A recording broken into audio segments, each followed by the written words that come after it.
Buenos días, hermanos, que el Señor les bendiga. Qué bien, porque no dejamos de reunirnos, ¿verdad? Como nos aconseja la palabra.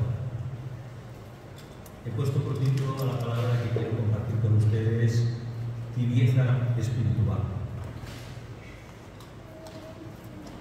Quiero leerles dos versículos que están en Apocalipsis, capítulo 3.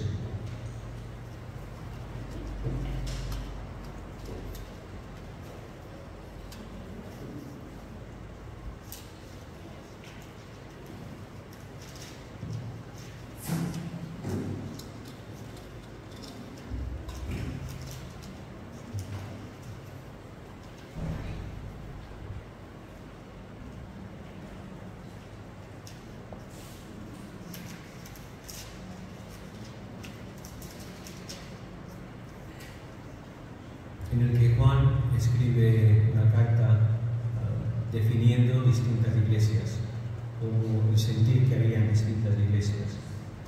Y a la iglesia de Laodicea les dice en el capítulo 3: yo conozco tus obras, que ni eres frío ni caliente. Ojalá fueses frío o caliente.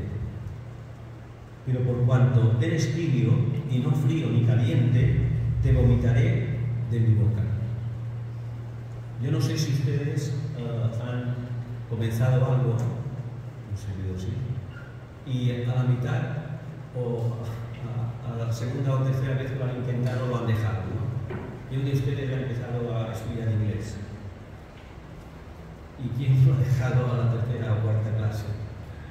¿Quién de ustedes, yo ni abrí el libro, o sea, yo creo que no es grave, o quién de ustedes ha decidido ponerse en forma y inscribirse en un gimnasio, comprarse un chándal de lo más chulo, o sea, todo guay en Paraguay, ¿verdad? Y a la segunda sesión empezar a doler de todo y lo han dejado. ¿Y cuántas cosas? Bueno, son cosas que no tienen mucha importancia, ¿verdad? Pero en cuestiones de fe sí que tienen mucha importancia. Porque la tibieza espiritual nos lleva al frío, nos lleva a enfriar la fe. La tibieza espiritual está reñida con la fe, porque la enfría. Nos hemos quedado a medias muchas veces, ¿verdad? Y hemos dejado aquello que habíamos empezado. También, y me refiero, y ustedes lo entienden, a nuestra vida espiritual, que necesita una fuerza, necesita una convicción, necesita estar decididos a que nuestra vida espiritual crezca. No es como una semilla que la puedes sembrar en algunas tierras muy pródigas, como en América, ¿verdad? Como en Venezuela, que tienen una semilla y no hace falta que le hagas nada. Sola crece, no hace falta ni vitaminas ni nada. Pero la fe en nuestras vidas necesita vitaminas, necesita regarla, necesita convicción. Es una gran convicción. Es algo que tiene que llevarnos a que la fe se crezca. La tibieza espiritual enfría la fe. Es quizá el enemigo más grande que tiene. Y la limita. El problema es que la tibieza espiritual limita nuestra fe. De alguna manera es un autofreno que nosotros le ponemos. Cuando tenemos una actitud mediana de tibieza, nos lleva a que no crece. De alguna manera nosotros somos el límite de nuestra fe. El límite de nuestra fe no es Dios, no es nuestro Señor Jesucristo. El límite de nuestra fe somos nosotros mismos. Porque la fe crece en la medida que probamos la fe. Y la fe crece. Pero en nosotros tiene que haber ese anhelo de que la fe crezca. No es algo automático, ni algo mágico. Si nosotros queremos crecer y madurar espiritualmente y en fe, y realmente ser los hombres y las mujeres que Dios quiere que seamos, necesitamos calor espiritual, no tibieza. Si queremos alcanzar metas para poder servir al Señor en el área que sea, de la manera que sea, el Señor te lo mostrará, el Señor lo muestra, pero lo que necesita de ti y de mí es que no sea tibio espiritualmente, porque si soy tibio no crece. Todo lo que hago se queda a medias, como el gimnasio, como el inglés. que eso son cosas humanas que tienen una relativa importancia. Pero en las cuestiones de fe tenemos que ser firmes, decididos, seguros de que la fe, en la fe que hemos creído, en el Señor que hemos creído, Él no nos fallará. Y tenemos que creerlo en los momentos fáciles. Así es fácil creer, ¿verdad? Cuando todo te viene de cara, los pájaros cantan, las nubes se levantan, cuando todo está estupendo, es fácil tener fe, ¿verdad? Es fácil. Cuando los hermanos te quieren y te bendicen y te abrazan, y entonces todo es maravilloso. Y está bien que tengamos esos momentos, pero tiene que ser a pesar de, no gracias a, porque hay muchos momentos de desierto, hay muchos momentos de depresión, de miedo, que si nuestra fe no es firme, se puede enfriar. Quiero leerles unos versículos también de Reyes, en el Primera de Reyes, capítulo 19. Tanto la vida de Eliseo como la vida de Elías están muy relacionadas con este pasaje. De hecho, los dos, tanto Elías, el maestro, como Eliseo, el alumno y el estudiante, que llegó a ser también un gran profeta, están muy liados y se proyectan sobre la vida de Jehú. Nos dice Primera de Reyes en el capítulo 19, el versículo 16.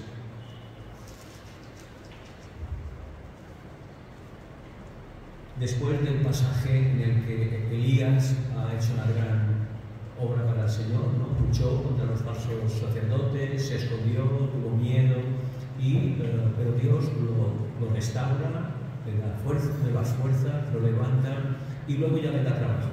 Porque eso hace el Señor. Nos levanta cuando tenemos que levantarnos, se acerca a nosotros Jesucristo cuando estamos caídos, pero lo hace para restaurarnos y luego nos dice, bueno, ahora empieza otra vez a servirme. Y le dice Jehová a Elías, a Jehú, hijo de Nimsi, ungirás por rey sobre Israel. Está dando instrucciones. Y a Eliseo, hijo de Safat, de Abel Mehola, ungirás para que sea profeta en tu lugar. De alguna manera, la depresión a veces, el desánimo, afecta a nuestra fe. Eso es humano y el Señor lo sabe y pasa a cualquier hija de Dios. Pero el Señor en este caso siempre tiene compasión de nosotros y nos alienta, nos restaura, nos levanta, nos da un tiempo de descanso, ¿no? Para recargar las baterías, las pilas, como se dice. Pero cuando lo ha hecho, cuando ha hecho la obra y cuando ve nuestro corazón Él la hace, entonces nos dice otra vez, bueno, ahora sí, ahora prosigue. No nos cura las heridas que podemos tener para que nos quedemos sentados, ¿no? Para que nos quedemos eternamente ya lisiados espiritualmente. Esos momentos que hemos tenido de decaimiento, de depresión, tienen que servir para recargarnos, para volver a levantarnos, como decía a Elías, bueno, ahora empieza por elegir a tu sucesor, que sería Eliseo, y también tienes que ungirme a ese rey, porque el Señor lo tenía previsto. Y ese es el último encargo que Elías recibió de Dios. Y sabemos, leyendo Primera de Reyes, Segunda de Reyes, que no lo cumplió él. Él luego se lo pasó a Eliseo, ¿verdad? Y además, también, si lees en profundidad esos capítulos, verás que Eliseo tampoco lo cumplió él. De una manera estratégica, de cierta manera sí. Se lo encomendó a un ayudante suyo, porque Dios le mostró así, que si iba a ungir a Jehú, lo detendrían, porque él era conocido. Y entonces, como táctica, como estrategia, envió a un estudiante. El que seamos fieles, el que crezcamos en fe, no nos tiene que quitar la inteligencia y la capacidad de pensar. Yo creo que es bueno que usemos nuestros dones, nuestras capacidades y nuestros talentos para que llevemos la palabra de Dios con sagacidad, que no significa maldad, sino con inteligencia. De alguna manera, a Eliseo, el Señor le dice, sí, tienes que ungirlo, pero él sabía que no podía ir porque no podría cumplirlo. Entonces envió a otro. Esa indicación que le dio Dios a Elías acabó cumpliéndola un ayudante, que no sabemos del nombre, de Eliseo. Y así es la obra del Señor. Alguien puede empezar una obra y quiere que la acabe el que menos se lo piensa, ¿no? Y el que no lo sabe. No importa quién sea. Lo importante es lo que Dios quiere que hagamos y que se haga de una manera u otra. Eliseo fue un siervo fiel. Él no tenía tibieza espiritual.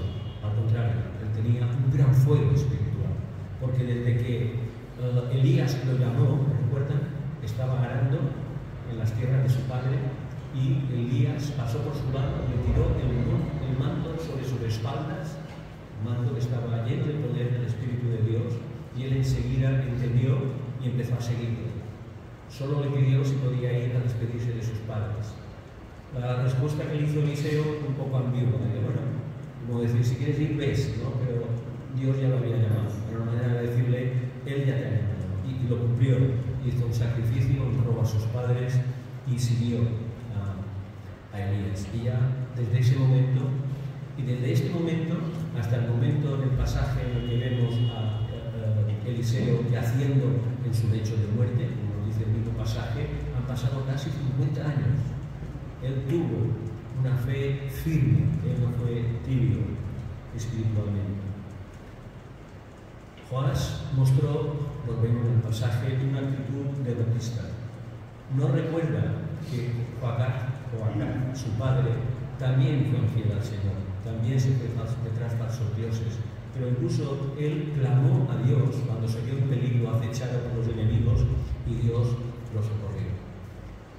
Y Jehú parece que no recordaba eso. Su fe era tibia. Y como les digo, la tibieza espiritual enfría nuestra fe. Tenemos que ser conscientes de ello. Porque la tibieza espiritual es egoísta. El que está tibio espiritualmente, examínate a ti mismo, yo lo hago muchas veces, y creo que detrás de la tibieza espiritual hay muchas veces un acto egoísta.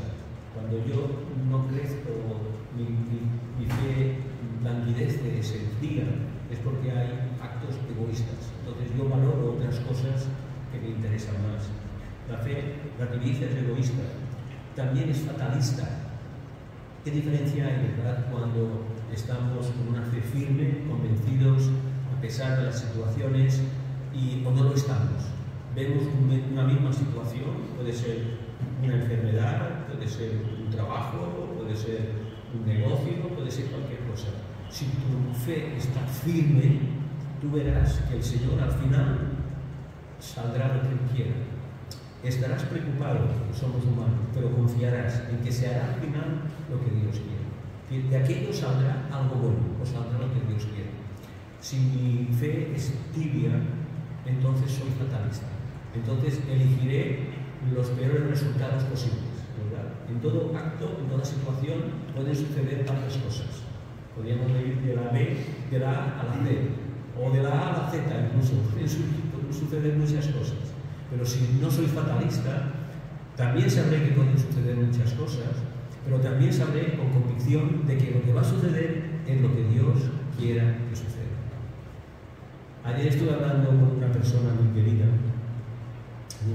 No lloré porque estaba en un sitio público, no quise armar un espectáculo, pero me dijo que le quedan 5 años de vida.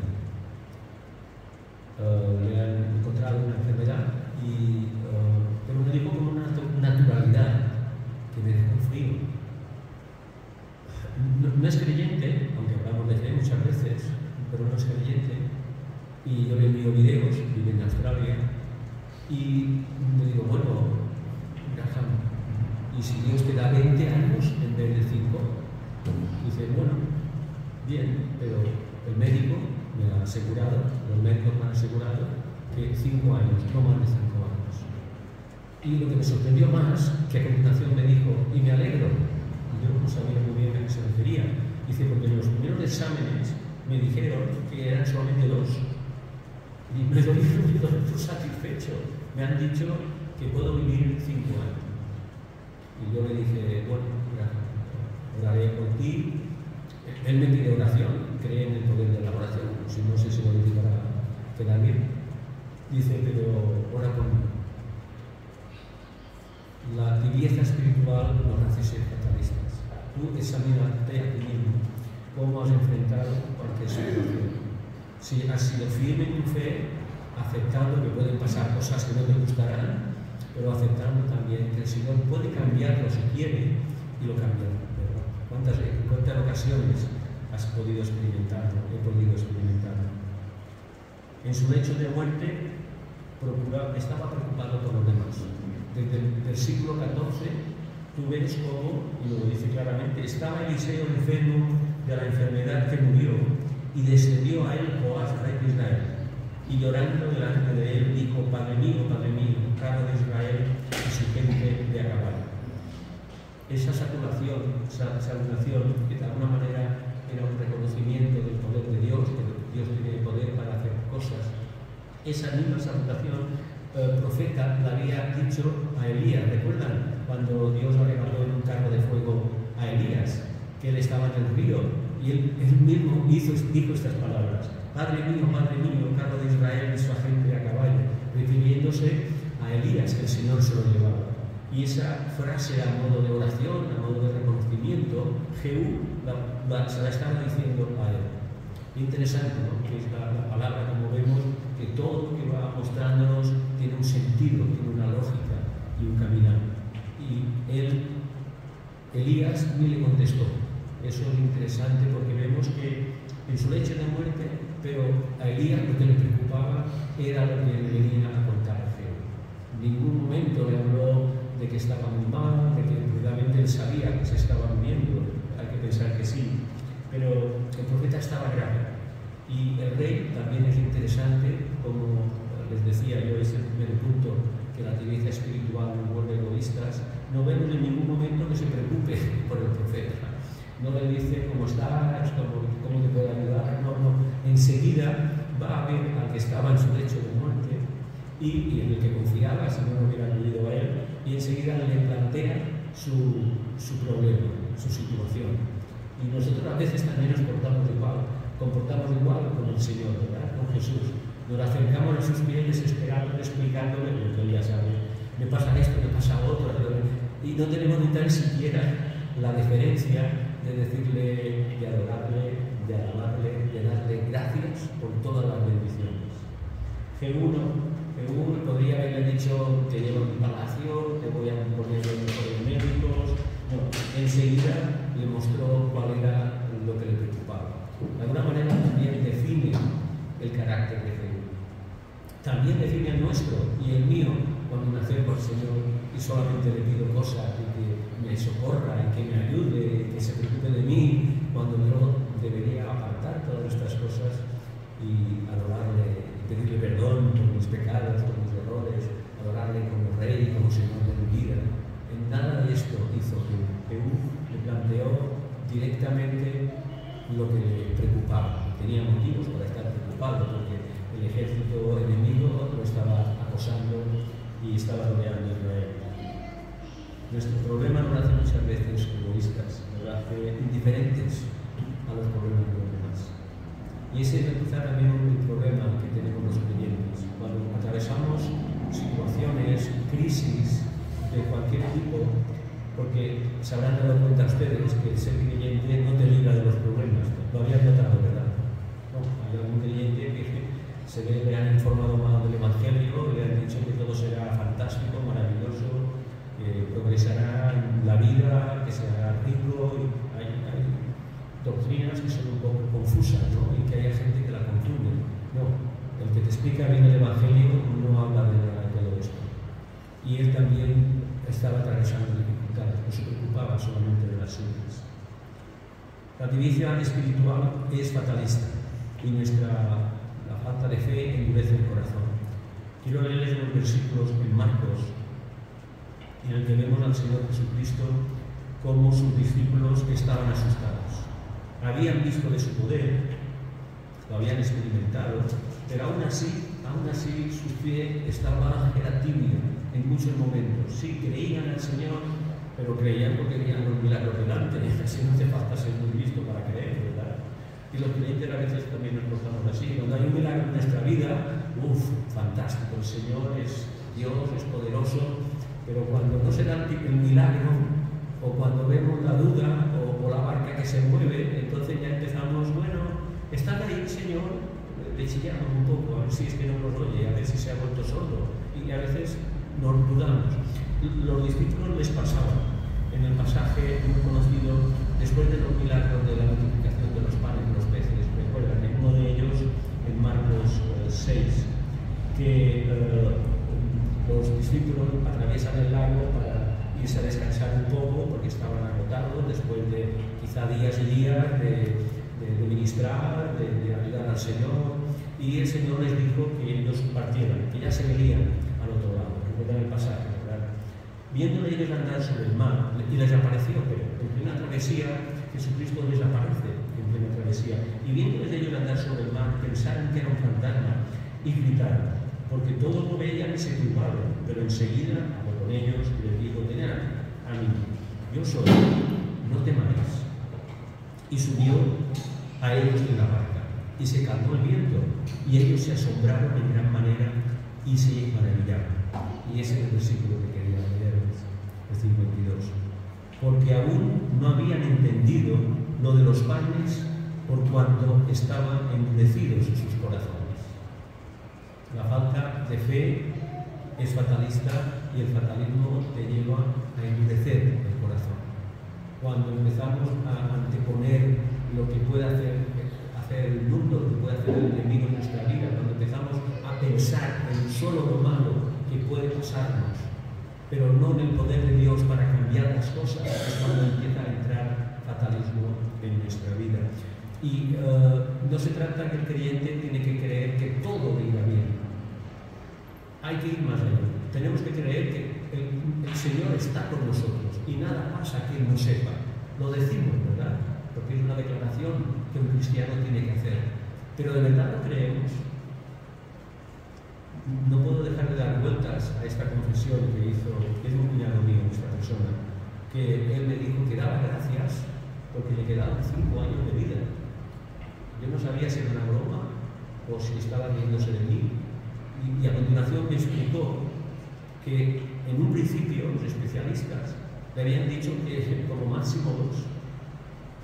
Yo lo único que pude decirle, y lo dije deseándolo, y si el Señor te da 20 y lo cree, y quisiera que también lo creyera, que eso cambiara su vida, y esa última etapa de su vida él pueda crecer en fe y abrazarse al Señor. La falta de fe endurece nuestro corazón. Estas mismas palabras que dijo Jehú a Eliseo en su lecho de muerte, las dijo el mismo Eliseo a Elías cuando el Señor se lo llevó.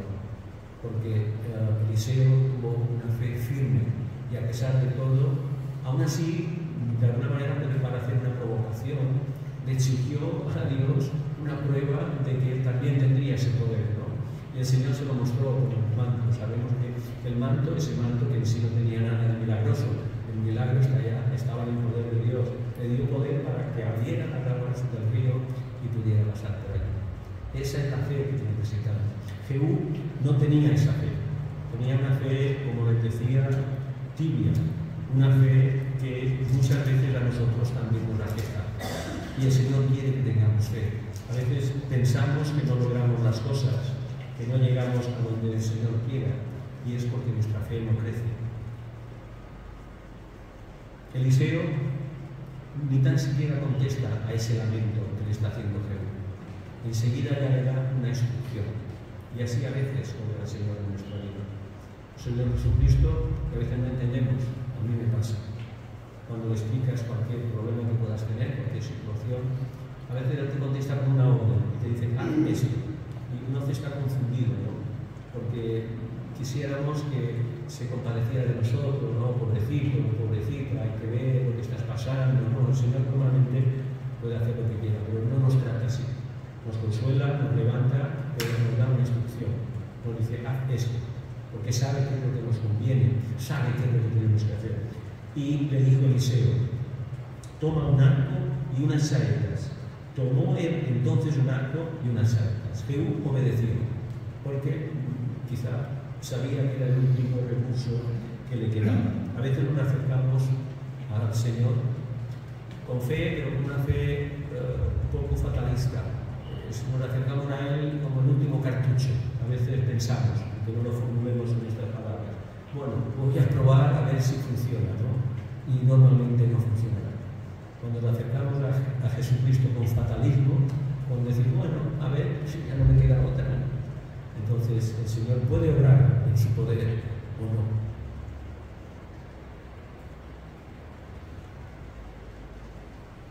El profeta no contesta a su lamento.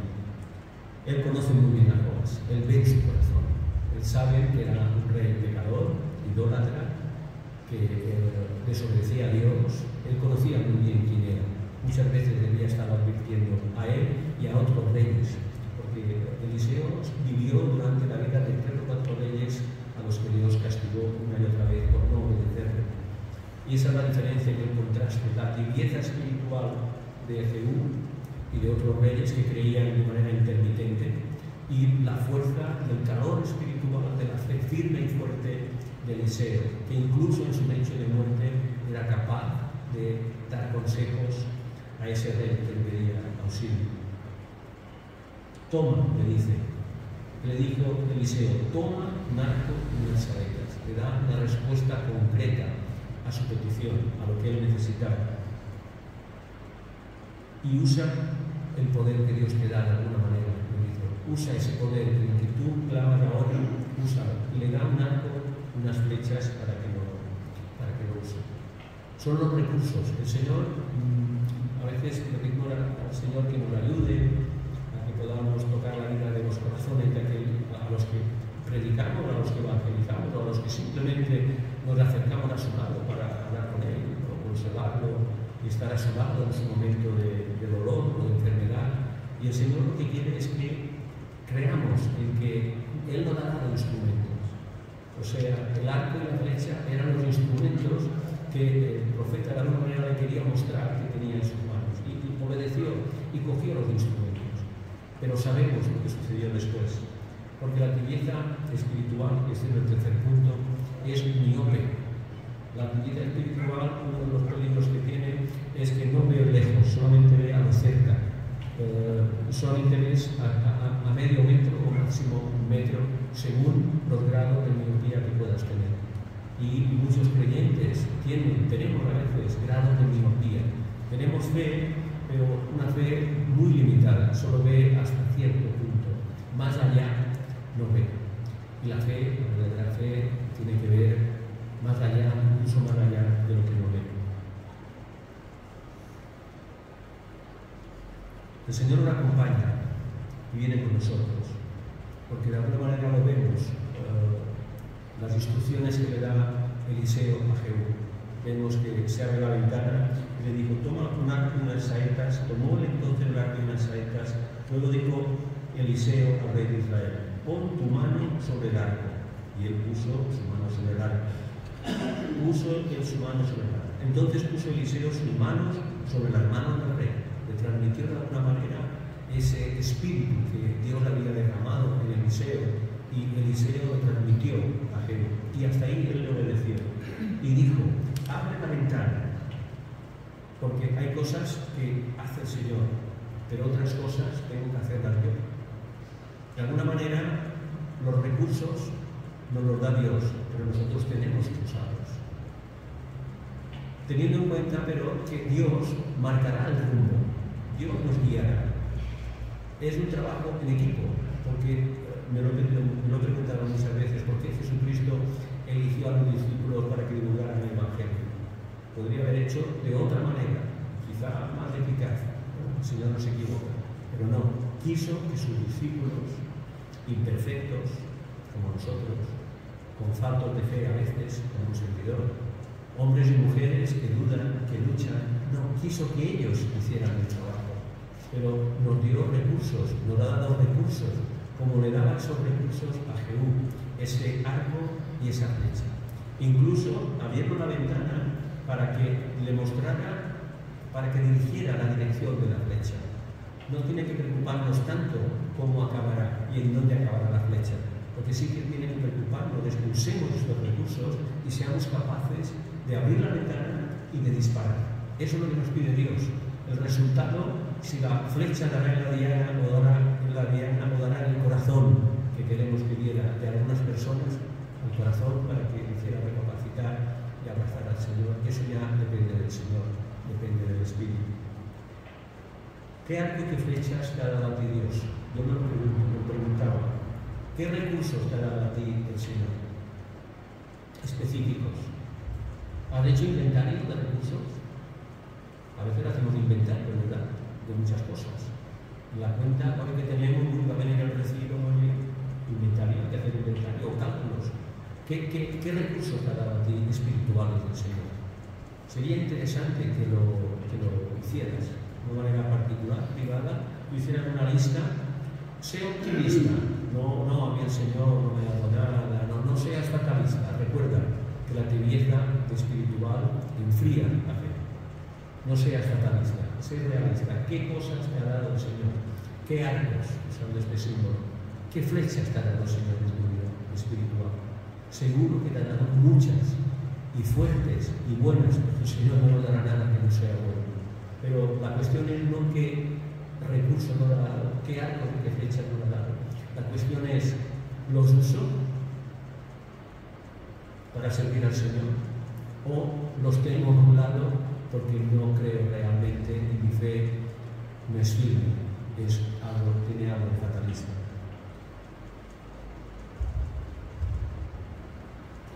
La miopía espiritual nos limita. ¿Cuántas cosas daríamos si tuviésemos una fe firme, fuerte, una convicción total de lo que el Señor nos dice en su palabra es real y es cierto y mi vida también, si no me lo creo? Dios le mostró la ventana, abre esta ventana, pero Él tuvo que tirar la flecha. Y así obra el Señor. Yo tengo que tirar la flecha. El Señor me enseña la dirección y muchas veces me la enseña. Yo soy bastante mío, los demás realmente. Pero el Señor me muestra en muchas ocasiones dónde tengo que tirar y me abre la ventana, tira allí. Pero nunca me la tira la flecha Él. Siempre yo he comprobado que he tenido yo que dar el paso de fe y tirar la flecha. A partir de ahí la flecha llegará a donde el Señor quiere. De alguna manera vemos en el pasaje que a veces cuesta entenderlo, porque nos dice, y dijo abre la ventana, que da al oriente, y cuando él abrió, dijo Eliseo, tira. Y tirando él, Eliseo, la saeta de salvación de Jehová, y saeta de salvación contra Siria, porque dirás, palabras que estaba diciendo Eliseo, porque dirás a los sirios en hacer hasta consumir. Le estaba dando instrucciones concretas, le estaba guiando de lo que tenía que hacer. Y le volvió a decir el profeta, y le volvió a decir, toma las saetas, otra instrucción. Primero le había dado una instrucción, ¿recuerdan? De que tirara una flecha, de una manera simbolista que le estaba mostrando una dirección. Y luego le dice, toma las saetas, y luego que el rey de Israel las hubo tomado, le dijo, golpea la tierra. Y él la golpeó. Para aquí.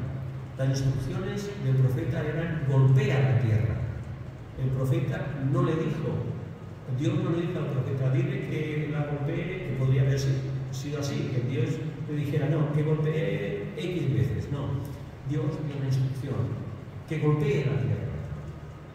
Has recibido a veces una instrucción clara, el Señor te ha dicho algo, tú lo has visto claramente, y has empezado a hacerlo. Pero en algún momento te has parado.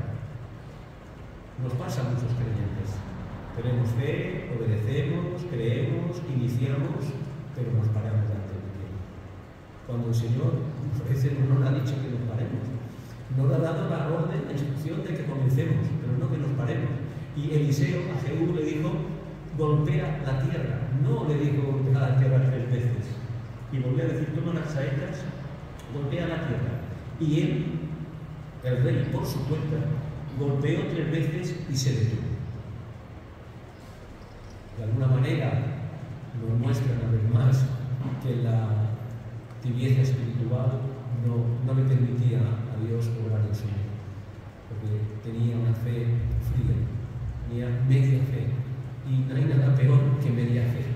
Casi mejor no tener fe, lo digo en un sentido figurado, porque Dios te puede tocar, tú puedes abrirle tu corazón y recibirle. Casi mejor no tener fe que tener una fe a medias, porque entonces ni es fe ni deja de serlo. Es algo que es muy difícil trabajar, porque el Señor puede transformar esto, por supuesto, pero cuando yo tengo una fe a medias, ¿qué hace el Señor conmigo? No puede convertirme porque ya creo en Él, pero mi fe está a medias, mi fe no se mueve, no actúa, no cree realmente, y eso es difícil. No digo que sea difícil para el Señor, que no tenga menos sentido figurado que lo digo, pero el Señor difícilmente puede trabajar con una fe a medias, ¿no? Él puede trabajar con aquel que no tiene fe y que se le acerca a él desesperado, y Señor, quiero creer, o ayúdame. Ahí el Señor actúa. Y ante esa petición, el Señor lleva a su vida en el corazón. Pero una fe a medias, eso es muy difícil de tratar. ¿Cómo se trata? Incluso para aquel que sufre una fe a medias, y seguro que hemos conocido y conocemos a veces hermanos, incluso a los que queremos, que tienen una fe a medias, que está allí.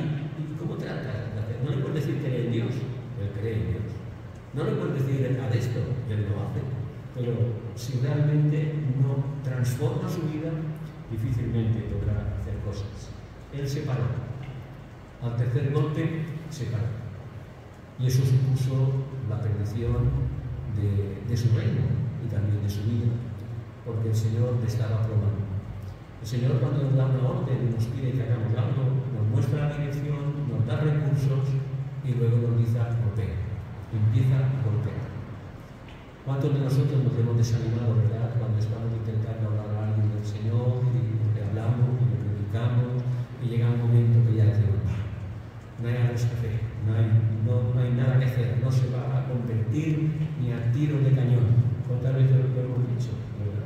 Y lo seguimos diciendo, pero deberíamos cambiar el chip. No importa cuándo se convertirá, igual nunca, igual no lo veremos. Incluso puede ser alguien cercano, alguien al que queremos, nuestro esposo, nuestra esposa, nuestros hijos, y desistimos, ¿no? El Señor no me ha dicho que yo siga para de orar por mis hijos. En ningún momento me lo ha dicho, ni lo he sentido, ni me lo dice la palabra. En ningún momento me ha dicho, no, ya no ores más por tu hijo Jordi, se llama, por cierto, y Susana, ya no ores más por él. No, ya no hay nada que hacer, no, en ningún momento. Al momento lo he sentido, pero ha sido mi fatalismo, no ha sido la voluntad de Dios. A él, a Jehú, nadie le dijo que se parara, y eso supuso la perdición de su reino. Entonces el varón de Dios, enojado contra él, le dijo, al dar 5 o 6 golpes, hubiera derrotado a Siria. De alguna manera, y eso lo vemos, ¿no?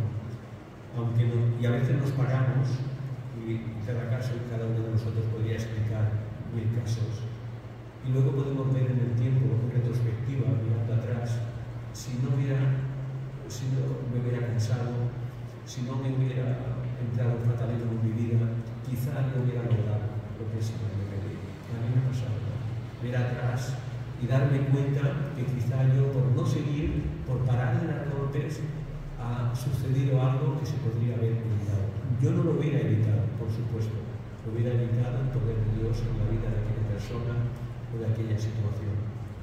Al dar 5 o 6 golpes hubiera derrotado a Siria hasta que no quedara ninguno, pero ahora solo 3 veces derrotará a Siria. Los siguientes versículos, que parecen que no tienen mucho que ver con la sustancia del pasaje, nos muestra esto que también es muy interesante, ¿no? Cómo vemos que entierran a Eliseo, evidentemente se estaba muriendo, lo entierran, cómo dejaron el entierro a medias, porque estaba atacando el enemigo, lo echaron allí a la fosa aquella, y vemos luego cómo estos huesos del profeta tenían poder milagroso. No los huesos, el Señor a través de estos huesos hizo que uno reviviera.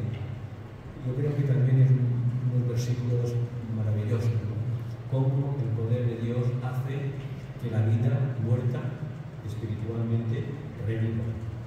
Incluso también que la vida espiritual esté tibia puede crecer, puede llenarse de calor en la vida de aquel que lo pide realmente y que está dispuesto a seguir golpeando. Se ha dejado de golpear. Y yo te animo a ti y me animo a mí. No dejemos de golpear. En aquella situación en la que tú estás golpeando mucho tiempo. ¿Cuántos años llevas en una cosa? Tú sabrás. Supongo que cada día podríamos decir que seguimos golpeando a pesar de los momentos de depresión, de desánimo, de que sentimos que ¿para qué? No sirve para nada. El Señor no hace nada, es que el Señor lo hará cuando Él quiera y como quiera, además, y quizá nosotros no lo veamos. Pero tenemos que tener esa convicción. Pensaba cuando estaba haciendo versículos, ¿cuántas veces yo he dejado de golpear? ¿Y cuántas veces si hubiera seguido golpeando, quizá hubiera cambiado algo el Señor? Pero el Señor lo que hacía estaba transformando mi fe. El Señor está transformando mi fe. También como iglesia, a veces, como parte de esta iglesia, ustedes también lo son, a veces siento desánimo. ¿Por qué no crece la iglesia? Ustedes se lo han planteado. Y yo no es que me preocupe tener muchos miembros o pocos miembros. En un sentido no me afecta, en un sentido, pero en otro sí.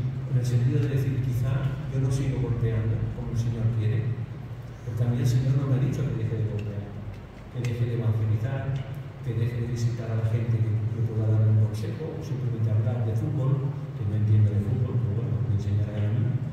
De cualquier manera, el Señor no me ha dicho, deja de golpear, deja de orar por estas personas que tú quisieras que me recibieran. No he dejado de orar por mi cuñado Graham, lo seguiré haciendo más que ahora, porque de alguna manera me ha mostrado más fe, no teniendo fe, en teoría, que la que yo tengo. De alguna manera le agradece a Dios y cree además que tendrá 5 años de vida. Su esposa me hizo señal y me dijo que no. Pero yo no sé lo que será Dios. Seguiré orando, seguiré golpeando por todo aquello que el Señor todavía yo no he visto cumplido, pero con la confianza, con la tranquilidad de que, bueno, no importa si no lo veo o no lo veo, este no es el objetivo. A veces nos sentimos el ombligo del mundo, no somos el ombligo del mundo. Dios tiene en esos momentos 7.850 millones de personas si no ha nacido algún niño en estos instantes. 7.850 millones de personas, de ombligos.